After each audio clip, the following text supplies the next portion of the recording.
Deoria senior secondary विद्यालय के online class में आप सभी लोगों का स्वागत है। हम लोग क्लास 12th की पुस्तक वितान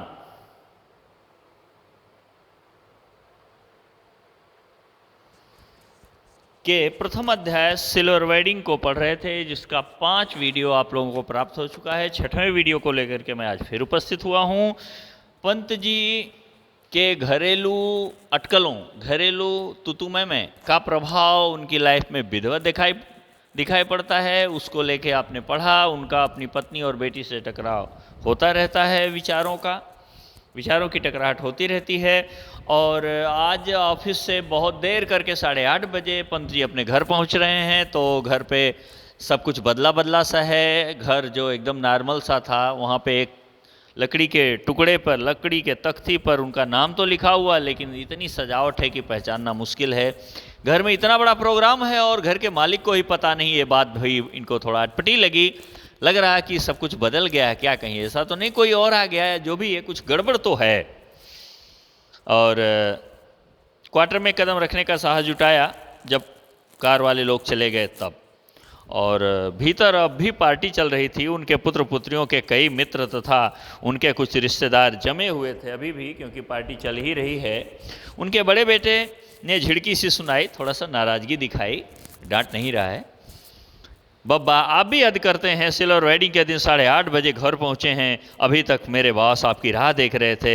हम लोगों के यहाँ सिल्वर वेडिंग कब से मनने लगी है? ये यशोधर बाबू ने कहा। यशोधर बाबू ने ये शर्मीली हंसी हंस दी। ऐसा कह के हम लोग क्या सिल्वर वेडिंग कब से मनने लगी? भाई ये सब हम लोग कहाँ करते हैं? लेकिन शर्मीली हंसी हंसी, यानी अंदर से अच्छा लग रहा है। चलो वाह, हमको सरप्राइज किया।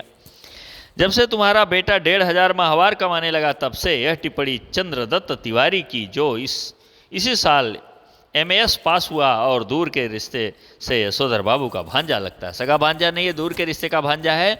जब इन्होंने पूछा हमारे यहाँ सिल्वर वेडिंग कब से मनाई जाने लगी, तो यशोधर बाबू के लड़के को वो दूर का भांजा ही सरकारी नौकरी में लगवाया था। 1,500 महीने का वेतन, अदर पक्ष और तमाम सारी सुविधाएं भी कंपनी की थी। तो उसने कहा जब से आपका बेटा 1,500 महीने की पगार पाने लगा, तब से सिल्वर वेडिंग मनाने वाली बात है। यानी वो अपनी बात बीच में रख देता है व्यंग्य स्वरूप में। फिर क्या हुआ? यशोधर बाबू को अपने बेटों से तमाम तरह की शिकायतें हैं, लेकिन कुल मिलाकर उन्हें यह अच्छा लगता है कि लोग बाग उन्हें ईर्ष्या का पात्र समझते हैं। भले ही उन्हें भूषण का गैर सरकारी नौकरी करना समझ में ना आता हो, तथापि वह यह बखूबी समझते हैं। क्या बखूबी समझते हैं? कि लड़का जो है, जो सामान्य लाता है, जिस ऐसी व्यवस्था करता है, ऐसी व्यवस्था में हम आस पड़ोस वालों से अच्छे हैं। ये अच्छा होना भी अच्छा है। और नीचे देखिए पार्टी का फोटो है। पार्टी कैसे हो रही, लोग मिलजुल रहे हैं, बड़े अच्छे से सारी व्यवस्था हो रही है। तो छोटी उम्र में 1,500 माहवार प्लस कन्वेंस अलाउंस एंड तुम्हारा आदर पक्ष पा जाना कोई मामूली बात नहीं है।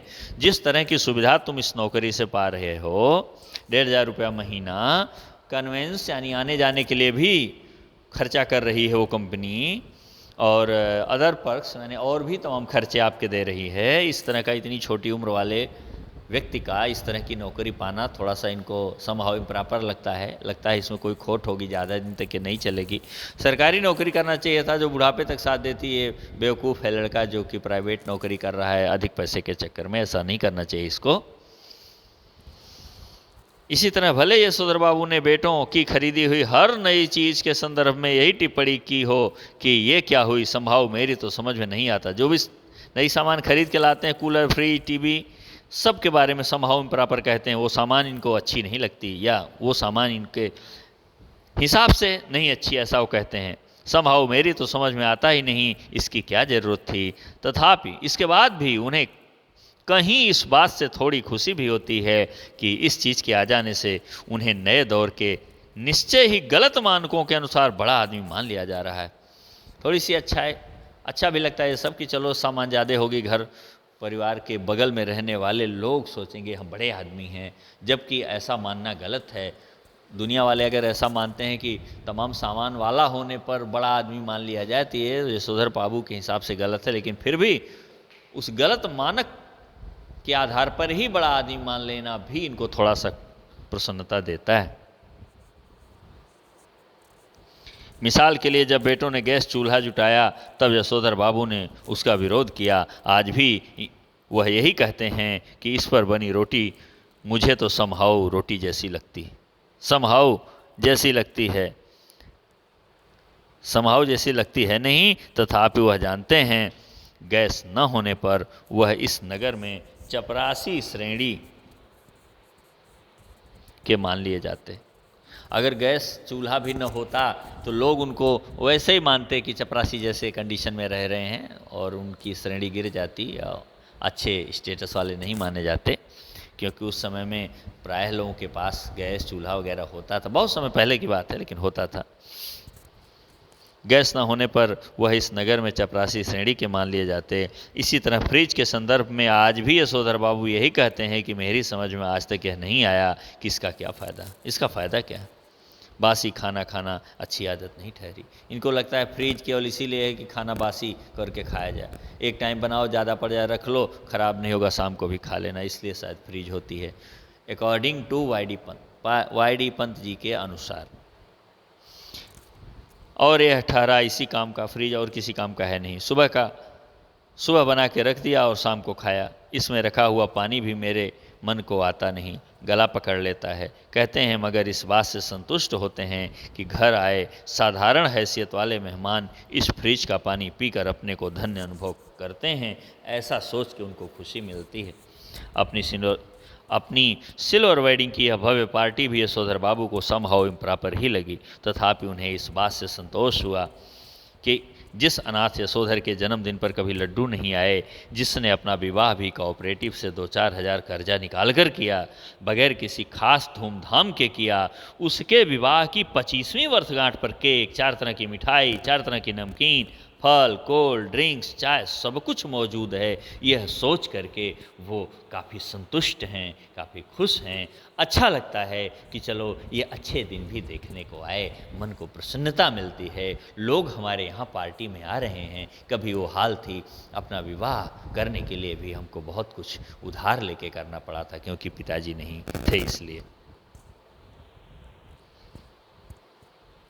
गिरीश बोला, मुझे आज सुबह बैठे बैठे याद आया कि आपकी, बेटा कह रहा है गिरीश नाम का, कि मुझे आज बैठे बैठे याद है कि आज आपके शादी की 25वीं सालगिरह है। शादी 6 फरवरी सन 47 को हुई थी और इस हिसाब से आज उसे 25 साल पूरे हो गए। मैंने आपके दफ्तर में फ़ोन किया लेकिन शायद आपका फ़ोन ख़राब था। तब मैंने भूषण को फ़ोन किया। भूषण ने कहा शाम को आ जाइए, पार्टी करते हैं। मैं अपने बॉस को भी बुला लूँगा, इसी बहाने पार्टी हो जाएगी। पिताजी भी खुश, बॉस को बुला लेंगे, उनकी सेवा कर देंगे, बॉस खुश, तो पार्टी भी हो जाए और इससे तमाम और भी लाभ मिल जाएंगे। गिरीश यशोधर बाबू की पत्नी का चचेरा भाई है, बड़ी कंपनी में मार्केटिंग मैनेजर है और इसकी सहायता से ही यशोधर बाबू के बेटे को अपना यह संपन्न साला समहाउ भयंकर ओछाट यानी ओछेपन का धनी मालूम होता है। मतलब वो यथार्थ नहीं बल्कि ओछापन यानी बहसने वाला, लंबा लंबा डायलॉग मारने वाला, फेंकने वाला, ऐसा फेंकने वाला जो लपेट न पाए, ऐसा कुछ उसको समझते हैं। उन्हें लगता है कि इसी ने भूषण को बिगाड़ दिया, इसी ने इसको भूषण को नौकरी दिलवा दी, उसका व्यवहार बदल दिया, इसीलिए वो हमको तमाम चीज़ों में शामिल नहीं करता या हमसे राय इत्यादि नहीं लेता। अगर ये भूषण को ऐसी प्राइवेट नौकरी में न फंसाता तो शायद वो कल को सरकारी नौकरी में होता और वो अच्छे व्यवहार को करता ही। कभी कहते हैं ऐसा तो पत्नी बरस पड़ती है। जब पत्नी के सामने ऐसा कह देते हैं, पत्नी गुस्साती है, तुम्हारे बेटे की ज़िंदगी बना दी, उसको नौकरी लगवा दी, तुम कहते हो तुम्हारे बेटे को बिगाड़ दिया, ये गलत है, ऐसा मत कहा करो। ज़िंदगी बना दी तुम्हारे 2nd क्लास BA बेटे की, कहते हो बिगाड़ दिया, ऐसा मत बोला करो। भूषण ने अपने मित्रों सहयोगियों का यशोधर बाबू से परिचय कराना शुरू किया। उनकी many happy returns of the day का थैंक यू कहकर जवाब देते हुए जिन लोगों का नाम पहले बता दिया गया हो उनकी ओर Y D. Pant, home ministry Bhushan father कह करके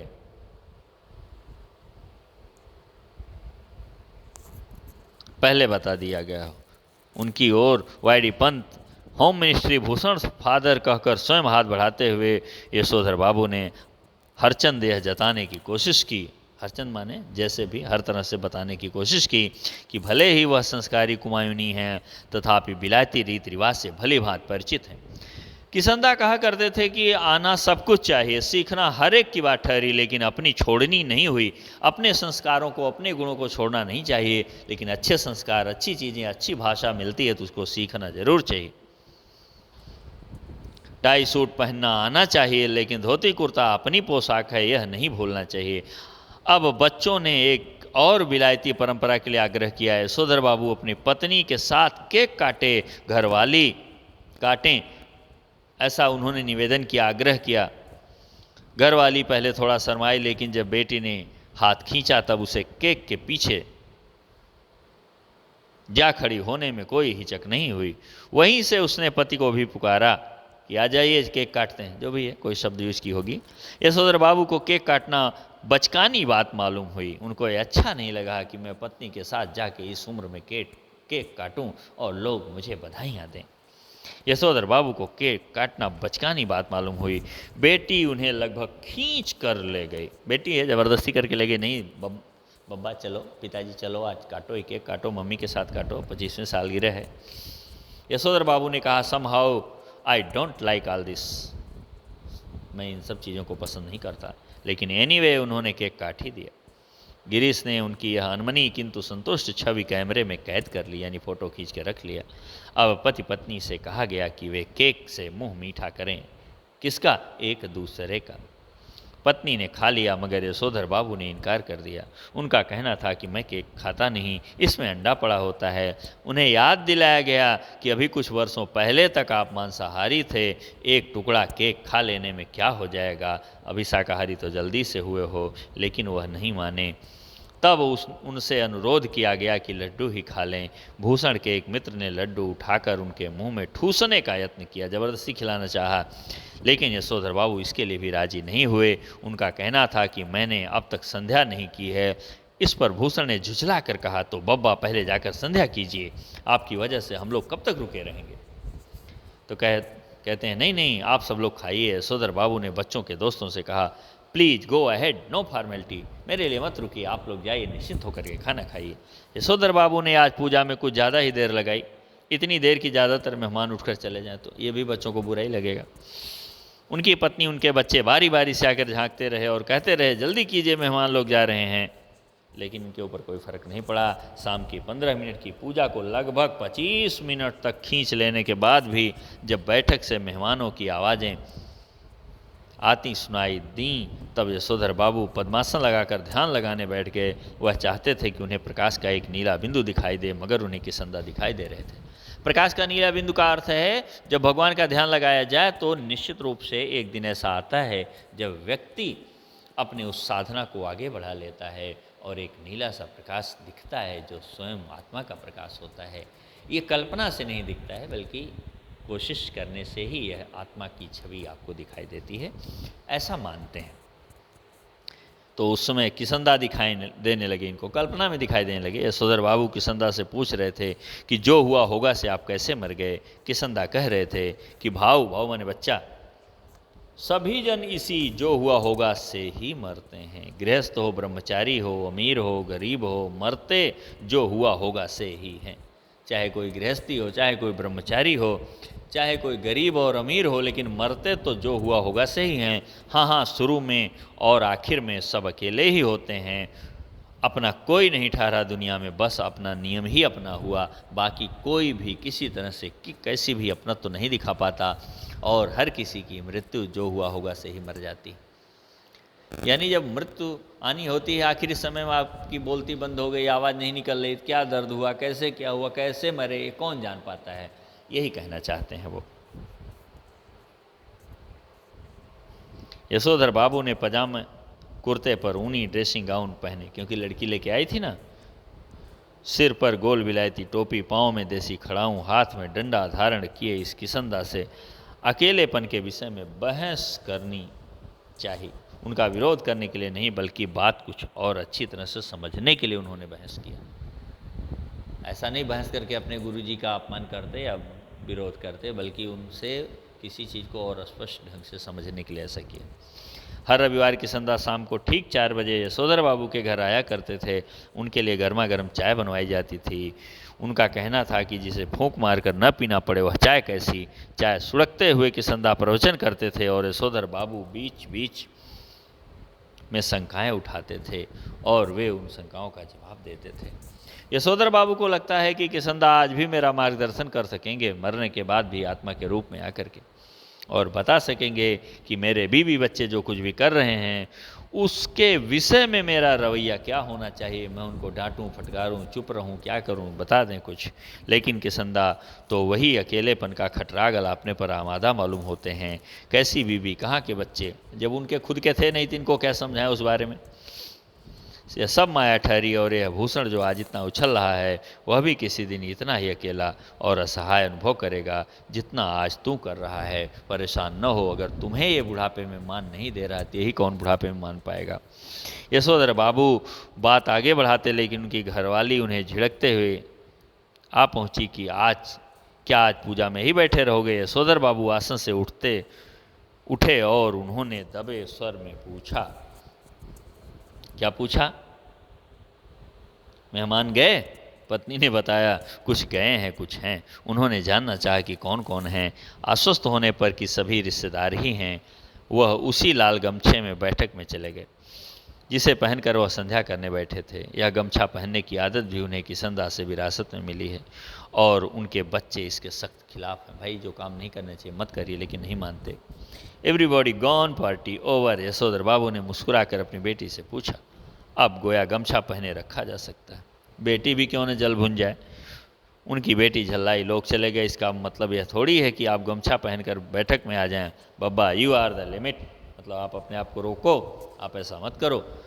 बेटी, हमें जिसमें सज आएगी वही करेंगे ना, तुम्हारी तरह जीन पहनकर हमें तो सज आती नहीं। यशोधर बाबू की दृष्टि मेज पर रखे हुए कुछ पैकेटों पर पड़ी। बोले, ये कौन भूले जा रहा है? भूषण बोला, आपके लिए प्रेजेंट है, खोलिए ना। इस उम्र में क्या हो रहा, प्रेजेंट वर्जेंट तुम खोलो, तुम ही इस्तेमाल करो, कहकर शर्मीली हंसी हंसे।